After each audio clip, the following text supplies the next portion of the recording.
गमों का बोझ उठाकर भी जिसके होठों पर मुस्कान होती है, मंजिलों को वही छूता है जिसके हौसलों में उड़ान होती है, जिसके हौसलों में उड़ान होती है।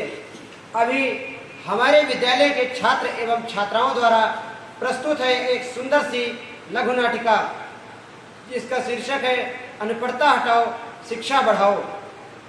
इसमें दर्शाया गया है एक परिवार में सुरेश, उसकी बूढ़ी माँ रत्नावली, सुरेश की पत्नी रेशमा जो कि अशिक्षित है। रेशमा के 2 बच्चे शांति और सुदामा हैं। रेशमा अशिक्षित होने के कारण घर में सभी कार्यों को सही ढंग से नहीं करती, जिससे उसे सासू माँ रत्नावली उसे बहुत ही खरी खोटी सुनाती है। आइए इस दृश्य में देखें कि रेशमा ने ऐसी क्या गलती की जिससे वह सासू माँ का विश्वास फिर जीत ना सकी।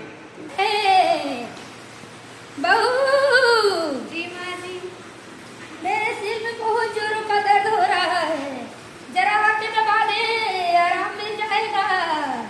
जी माँ जी, मैं आपका सिर ऐसा दबाऊंगी आपको कभी दर्द ही नहीं होगा। जी माँ जी, मैंने आपका सिर दबा दिया, आप जाके आराम से लीजिए। अरे ये क्या किया तूने? मैंने तुझे तेल लगाने के लिए कहा था, तूने तो मुझे पूरा तेल से नहला दिया। अरे माँ जी, आप गुस्सा क्यों होते? मैं आपके सिर में मसाज कर देती हूँ, इससे आपको आराम हो जाएगा, आप जाके सो जाइए। अरे मसाज का मतलब ही तू जानती है, ये तो सुरेश की दया है जो तुझे इतना शिक्षित परिवार मिला, वरना मेरा बस चलता ना तो तुझे यूं एक चुटकियों में बाहर निकाल देती। बड़ी आई मसाज करने वाली। तो आपने इस दृश्य में देखा कि रेशमा के द्वारा आवश्यकता से अधिक तेल गिर जाने के कारण सासू माँ उसे बहुत ही खरी खोटी सुनाती है, उसकी गलतियों को अनदेखा ना करके बात का बतंगड़ बनाती है। आइए अगले दृश्य में हम देखें सुरेश का बहुत खास दोस्त चंदन, उसके घर पे पार्टी है और किस प्रकार वह सुरेश को आमंत्रित करता है। यार कल मेरे घर फंक्शन है, सब रिलेशन वालों को इनवाइट कर दिया, अपने दोस्त सुरेश को नहीं इनवाइट किया। चलो अभी समय कॉल करते हैं।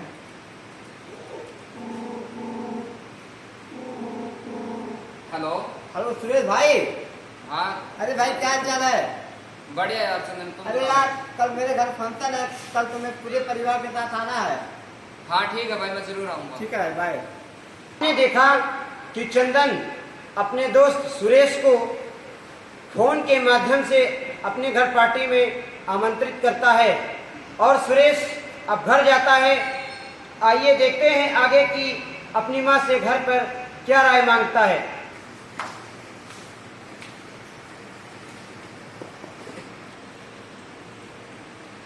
हाँ बताओ। मेरे दोस्त चंदन का फोन आया था, उन्होंने बोला कि अपने पूरे परिवार के साथ लेके आना, घर में फंक्शन है। हाँ तो क्या करना है? चलना है तो समझा दे इस बहू को। इसको तो माँ जी आप ही समझा दीजिए। बहू जी माँ जी।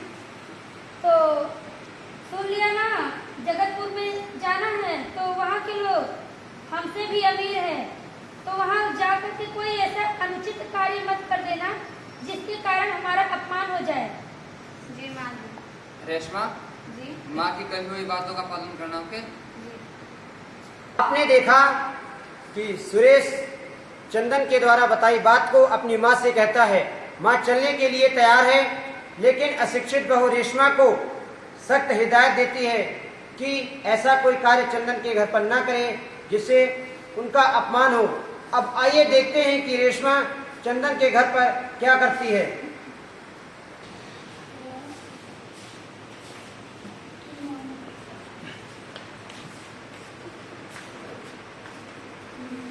क्या ना भाई? अरे सुरेश भाई आ गया। हाँ भाई। और भाई क्या चाल है? सब बढ़िया भाई, तुम बताओ। और मेरा बढ़िया हो, घर पर क्या कहते हैं? सब अच्छा चल रहा है। पूरे परिवार के साथ आए हो ना? हाँ। तो ठीक है।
भाई।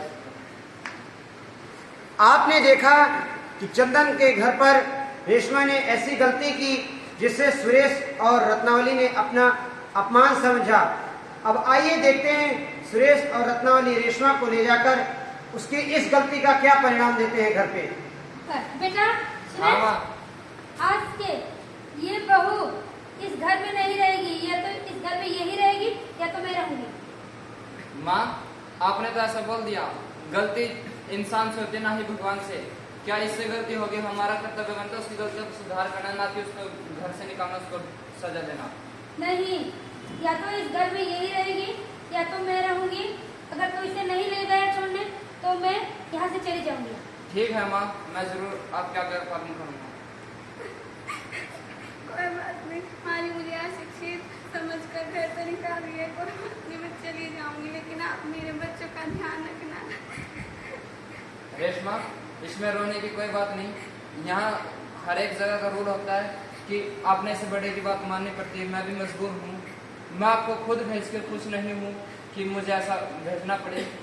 खास आज तुम शिक्षित होती तो मुझे यह दिन नहीं देखना पड़ता। रेशमा, कोई बात नहीं, मैं अशिक्षित से शिक्षित होकर दिखाऊंगी, और मैं ये वादा करती हूँ माँ जी मुझे पूरे आदर के साथ फिर से इस घर में वापस लाएगी। ठीक है रेशमा, आप इस चीज़ की कोई टेंशन मत लीजिए। आपने जो बोला आपके बच्चों को और आपको कोई किसी चीज़ की दिक्कत नहीं आने देंगे। हम ऐसा कोई कार्य नहीं करेंगे जिसमें आपको और आपके बच्चों को हानि हो। मम्मी को भूख लगी, मम्मी क्या खाएगी? बेटा, टेंशन लेने की कोई आवश्यकता नहीं है। मम्मी की तबीयत एक्चुअली ज़्यादा खराब है, मैं उसको डॉक्टर के पास लेके जा रहा हूँ। तुम अपनी दादी माँ के पास ही रहना, मैं तुम्हारे लिए अच्छी से अच्छी चीज़ें लेके आऊँगा। देखा कि चंदन के घर पार्टी में रेशमा की छोटी सी गलती के कारण सुरेश और रत्नावली ने मिलकर रेशमा को घर से बाहर निकाल दिया है। अब आइए देखते हैं माँ के जाने के बाद उसके बच्चों पर और दादी माँ पर क्या प्रभाव पड़ता है। अरे सुदामा, बेटा तुम्हें तो बहुत तेज बुखार है। ठीक है बेटा, मत रो मेरे लाल, मैं तुझे सुरेश से कह के अभी दवाई मंगा देती हूँ। बेटा सुरेश। हाँ माँ। बेटा सुदामा की तबीयत बहुत खराब है, बेटा दवाई ला दे जरा। हाँ ठीक है, मैं अभी लाता हूँ। ये लो माँ। शाबाश।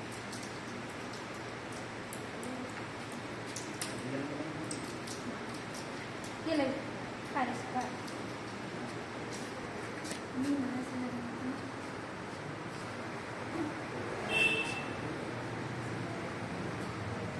आपने देखा माँ रेशमा के जाने के गम में उसका बड़ा बेटा सुदामा बीमार हो जाता है और सुरेश के द्वारा इलाज कराने पर वह ठीक भी हो जाता है। अब आइए देखते हैं कि रेशमा के बच्चों का पालन पोषण करते हुए दादी माँ रत्नावली पर क्या प्रभाव पड़ता है रेशमा को भेजने का। बेटा इतनी रात को क्यों तुम टहल रहे हो? मुझे माँ के पास जाना है। माँ के पास जाना है तो अभी सोचा सुबह ले जाएंगे? नहीं, मुझे अभी जाना है माँ के पास। ये क्या कर रहा है? अब बिल्कुल अपने माँ पे तो गया है। सो जा, नहीं तो थप्पड़ लगाऊंगी। सो जा। अपने माँ पे गया है। बेटा सुरेश। हाँ माँ। इन बच्चों का कहीं एडमिशन करा दे, मुझसे नहीं संभाले जा रहे हैं। कब तक संभालूंगी मैं? ठीक है माँ, देखता हूँ अगर कोई अच्छा स्कूल मिला अगर बच्चों का। देखा कि सुदामा और शांति को उसकी दादी माँ रत्नावली संभाल नहीं पा रही है। अब वह बूढ़ी है, इसलिए उसे उस बच्चों का पालन पोषण करने में उसे बहुत कठिनाई का सामना करना पड़ रहा है। इसलिए वह सुरेश से कहती है कि बच्चों का एडमिशन करा दे। अब सुरेश शहर गया है और बच्चों के एडमिशन के लिए स्कूल ढूंढने, क्या उसे स्कूल मिल पाएगा? कहीं पूरे शहर में कहीं अच्छा सा स्कूल नहीं मिल रहा बच्चों के लिए। मैं क्यों ना अपने दोस्त चंदन के पास फोन करूं।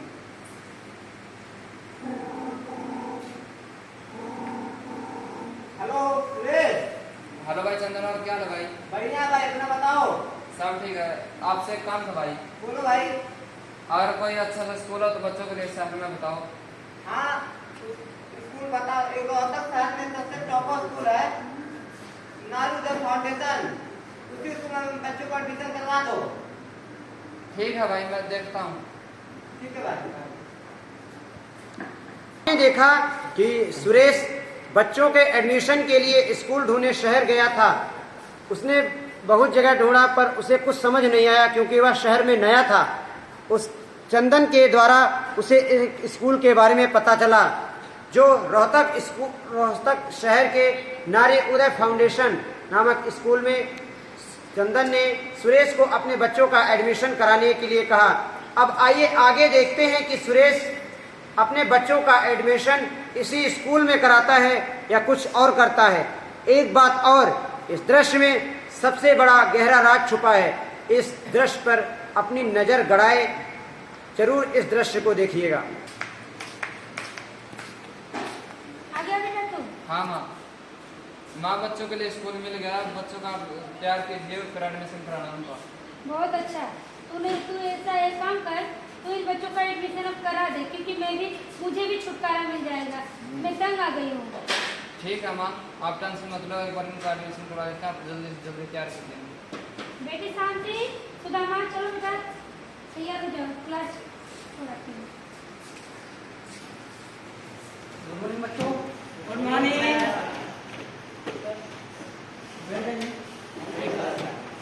तो बच्चों आपको मैं आज ABCD पढ़ाऊंगा, ठीक है? Yes sir. तो आपको मेरे साथ रिपीट करना है। A B C D E F G H I J K L M N O P Q R S T U V W X Y Z। ला ला ला ला ला ला ला ला ला ला ला ला ला ला ला ए ला ला ला ला ला ला अजय, अरे ला ला ला ला ला ला ला ला ला ला ला ला केहू बुलावट का? हाँ अंकल जी। अरे आ रहे भैया, क्या बात है बेटा? अंकल जी एडमिशन के लिए आए थे। अच्छा, एडमिशन कराना है हाँ तो 2 मिनट रुको, अभी हम मैडम से बात करके आते हैं, देखिए क्या बताती हैं। चलते हैं। कहाँ मिलेगी मैडम? ऑफिस में होगी। ओहो, लाठी पिरा रही। अरे मैडम जी, जी अरे स्कूल के बाहर कोई आया है, वो बोल रहा है एडमिशन कराना है। ठीक है, उन्हें अंदर भेजिए। अच्छा, अंदर भेज दें। ठीक है।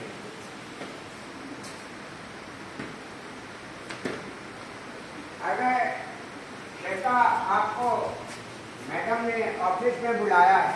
अच्छा, पहले ये बताओ कि आपका नाम क्या है? सुरेश। अच्छा, सुरेश नाम है।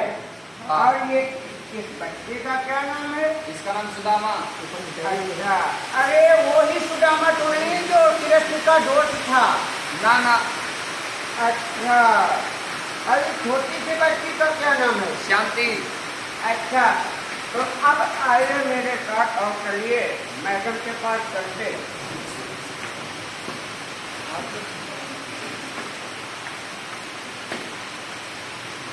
अरे मैडम जी, यही है दो बच्चों के एडमिशन कराने के लिए आए हैं। अपना नाम सुरेश बता रहे हैं और हमको लगता है कि इसका दोस्त भी सुदामा को लेके आए हैं। ठीक है। मैम, आप अंदर आ जाइए। हाँ जी, हम बाहर क्यों खड़े हैं? आप भी अंदर आ जाइए। अरे रेशमा बेटा आप? जी माँ जी, मैं वही रेशमा हूँ जिसे आपने अशिक्षित समझकर बाहर निकाल दिया था। आज मैं शिक्षित होकर और इस स्कूल को प्रिंसिपल के पद पर संभाल रही हूँ। आप बताइए, आपका यहाँ कैसे आना हुआ? रेशमा, यहाँ हमको आना हुआ, एडमिशन के लिए आना हुआ। क्या नाम है बच्चों का? लड़का का शांति और सुदामा, कैसे हो तुम दोनों? और मम्मी आप थोड़ा सा दीजिए। बेटा, मैं तुम्हारी नानी के घर पे। नहीं बेटा, मैं घर नहीं आ सकती।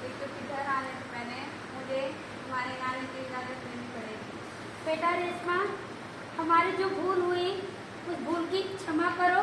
और मैं कहती हूँ मैं तुम्हारे परिवार वालों से बात करूँगी बेटा, और तुम घर चलना हमारे साथ।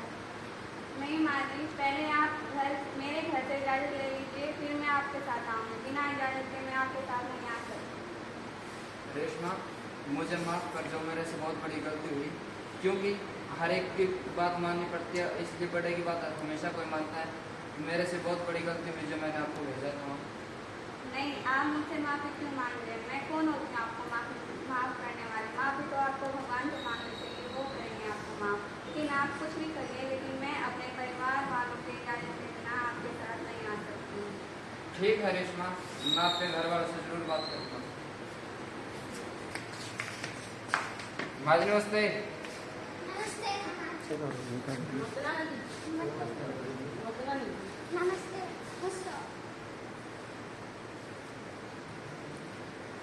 आप बताइए ना कि कैसा आना हुआ? हमसे बहुत बड़ी गलती हुई, हमको क्षमा करो और रेशमा को हमारे साथ जरूर भेज दो। अच्छा, रेशमा का जरूरत पड़ा तो रेशमा को लेने आया, उनसे माफी मांगने आया। जब रेशमा को आप छोड़ रहे थे घर हमारे, तो उनसे पूछे थे कि आपकी बेटी ने क्या किया, हमसे बताया था ना, तो उसे छोड़ के चले गए। माँ जी, गलती तो इंसान से होती है, ना कि भगवान से। मैं भी एक छोटा ही, मुझे आपसे छोटा ही हूँ, मेरे से भी गलती हुई तो मुझे माफ़ करो। वो तो ठीक है ना जी, पर पहले छोड़ने से पहले मुझसे बात तो करनी चाहिए थी, बताना चाहिए था ना। ठीक है, हम पहले अपनी बेटी को पूछेंगे वो जाना चाहिए कि नहीं जाना। बहन जी नमस्ते। नमस्ते मैडम जी। भाई साहब आपको भी नमस्ते।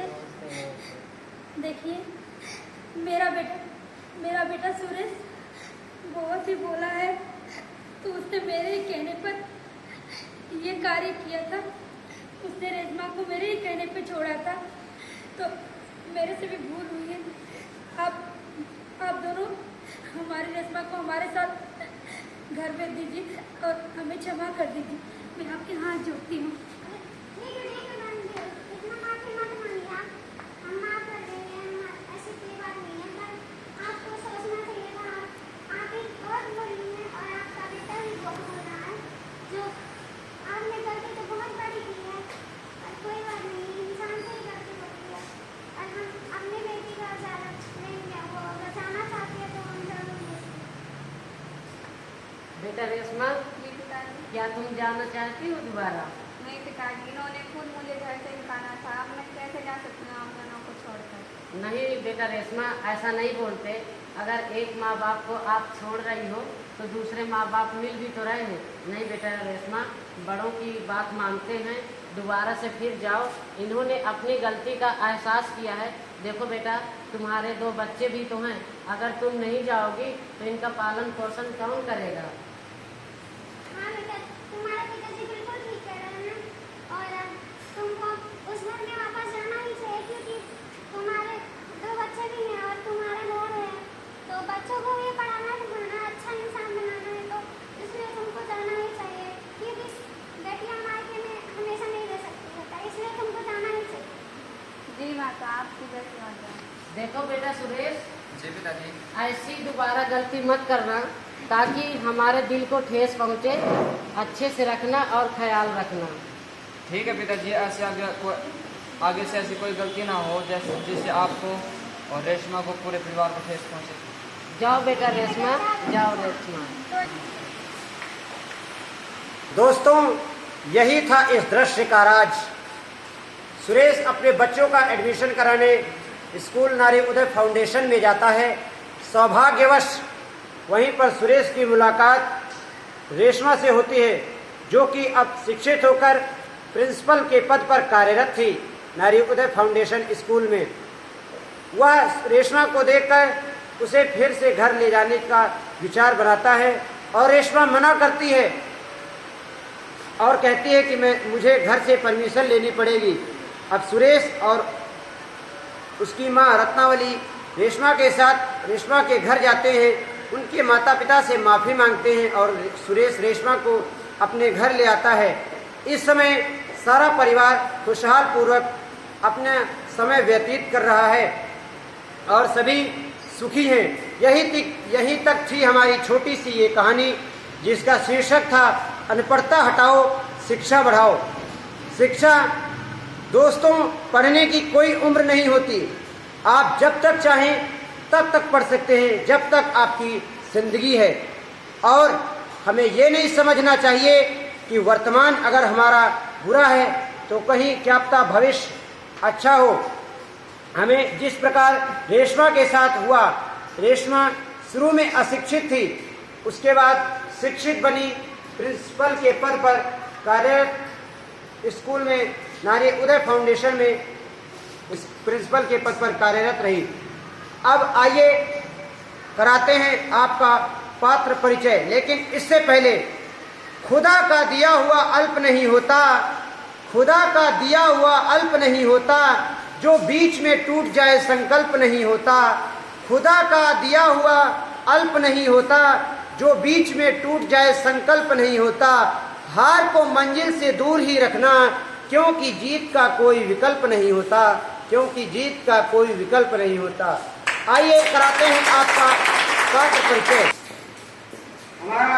हमारी छोटी सी लघु नाटिका शीर्षक अनपढ़ता हटाओ, शिक्षा बढ़ाओ, जिसमें सुरेश का रोल निभा रहे थे हमारे विद्यालय के छात्र बलजीत कुमार। सुरेश की मां रत्नावली का किरदार अदा कर रही थी हमारे विद्यालय की छात्रा किरण पटेल। सुरेश के बड़े बेटे सुदामा का रोल अदा कर रहे थे हमारे विद्यालय के छोटे से छात्र नवल कुमार। सुदामा की बहन शांति का किरदार अदा कर रही थी हमारे विद्यालय की छात्रा रोशन परवीन। नाटक में स्कूल के बच्चों को पढ़ा रहे थे हमारे विद्यालय के छात्र मोहित जागर जी।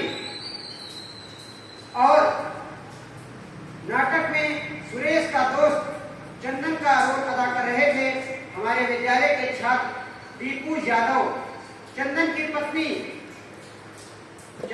पत्नी फूलमती का रोल अदा कर रही थी हमारे विद्यालय की छात्रा कंचन माला। रेशमा का रोल अदा कर रही थी हमारे विद्यालय की छात्रा अनु। और रेशमा के परिवार यानी रेशमा के माता पिता का रोल अदा कर रहे थे विद्यालय के छात्र विद्यासागर जी, और माता का रोल अदा कर रही थी हमारे विद्यालय की छात्रा कंचन माला जी। अब आइए देखते हैं। और स्कूल में बूढ़े चपरासी का रोल अदा कर रहे थे आकाश कुमार। अहम भूमिका नाटक की निर्देशिका एवं लेखिका जिन्होंने अपनी अहम भूमिका निभाई है, वो है, उनका नाम है रोशनी राजभर। यही तक था हमारा पात्र परिचय। ये लघु नाटिका अब यही समाप्त होती है। बढ़ते हैं कार्यक्रम की